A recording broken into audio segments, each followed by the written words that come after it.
conmigo. Estuviste bien perfumada, bien arreglada. Ahora, ¿qué te pasó, Cholita?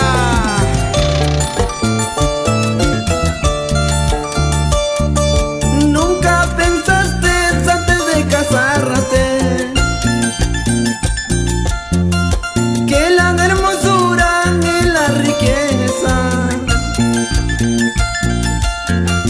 todo es pasajero, no es eterno, como la rosa que se marchita.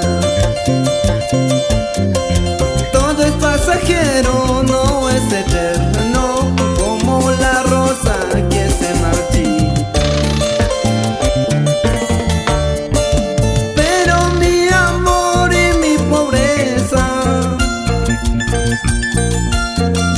todo es eterno hasta mi muerte. Si tú comprendes, ay amor mío, con mi pobreza hasta la muerte. Si tú comprendes, ay amor mío, con mi pobreza hasta la muerte.